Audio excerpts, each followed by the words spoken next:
পদ্মা সেতুর রেল সংযোগ প্রকল্পের কয়েকটি পিলারের নিচ ও আশপাশের মাটি কেটে বিক্রি করার অভিযোগ উঠেছে স্থানীয় প্রভাবশালীদের বিরুদ্ধে।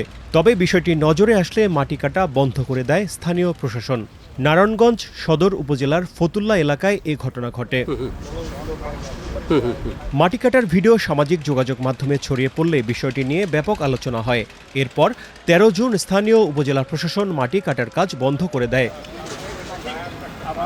তবে পদ্মা সেতুর রেল সংযোগ প্রকল্পের কর্তৃপক্ষ বলছে, সেতু নির্মাণের সময় জলাধার ভরাট করে অস্থায়ীভাবে মাটি ফেলা হয়েছিল। জলাশয় ফিরিয়ে আনতেই সেই মাটি অপসারণ করা হচ্ছিল। এতে সেতুর নিরাপত্তার কোনো ঝুঁকি নেই।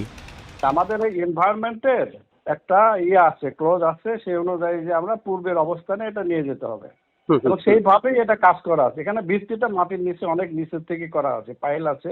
আমরা তো ইঞ্জিনিয়ার যে কাজটা করছি, তাই না? আমরা কি জেনারেশনে এগুলো কাইটা পাইল ওপাইল করে দেবো?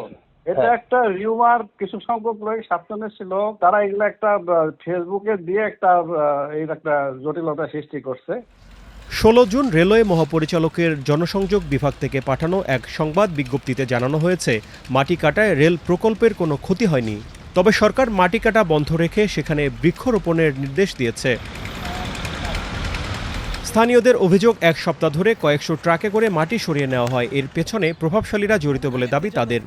দেশের নাগরিক হিসেবে আমরা চাই যে আমাদের এই ব্রিজ যে একটা করা হয়েছে, এটার চারপাশে মাটি থাকলে এটা একটা মজবুত একটা পিলার হিসেবে থাকবে। আর এটা যে মাটিটা কেটে নিয়েছে, এখন এটা কি একটু দুর্বল হয়ে গেল, তাহলে মাটিটা কাটাই অবশ্যই ঠিক হয়নি। যে এই কাজটা করেছে, কাজটা একদম ঠিক করেনি। এটা নিছিল ওই ড্যামটা গাড়ি আছে না, ছোট গাড়ি হয়ে গেল। আচ্ছা, কাটছে কি দিয়া? লেকু দিয়া। ১৬ জুন ঘটনাস্থল পরিদর্শন করেছেন উপজেলা নির্বাহী কর্মকর্তা এস.এম. ফয়েজ উদ্দিন। তিনি জানিয়েছেন, সংশ্লিষ্টরা মাটি কাটার অনুমতি আছে বলে দাবি করলেও সন্তোষজনক কাগজপত্র দেখাতে পারেননি। বিভিন্ন সংবাদ মাধ্যম যারা আছেন, সংবাদ মাধ্যমের মাধ্যমে আমরা যখন এটা জানতে পারি যে এখানে আলীগঞ্জ যে আমাদের রেলওয়ে সেতুটা আছে, এই সেতু নিয়ে ছোটো মাটি কাটা হচ্ছে, তাৎক্ষণিকভাবে আমরা অবগত হওয়ার সাথে সাথে আমাদের ফতুল্লা সার্কেলে যে এসিডেন্ট ছিল, এসিডেন্ট ওই সেখানে মাটি কাটাটা বন্ধ করে দেয়। পরবর্তীতে যখন এখানে যারা মাটি কাটছিল তাদের কাছে কাগজপত্র দেখতে চাওয়া হয়, তারা বলতেছিল যে রেলওয়ে কর্তৃপক্ষ থেকে তাদেরকে একটা অনুমতি দেওয়া আছে। তৎপূর্তিতে তাদেরকে বলা হয় যে তাদের যে কাগজপত্র আছে সেগুলো সহ স্থানীয় প্রশাসনের সাথে যোগাযোগ করার জন্য এবং একই সাথে মাটি কাটাটা সম্পূর্ণ বন্ধ রাখা হয়। পরবর্তীতে তারা যে ডকুমেন্টস আমাদেরকে দেখিয়েছে, সেই ডকুমেন্টস পাওয়ার পরিপ্রেক্ষিতে আমরা স্থানীয় প্রশাসন পুরোপুরি সন্তুষ্ট হতে পারি। এ বিষয়ে জেলা প্রশাসক বলেছেন, প্রয়োজনীয় অনুমোদন ও সেতুর নিরাপত্তা বিষয়ে রেলপথ মন্ত্রণালয়ের আনুষ্ঠানিক মতামত না পাওয়া পর্যন্ত মাটি কাটার অনুমতি দেওয়া হবে না।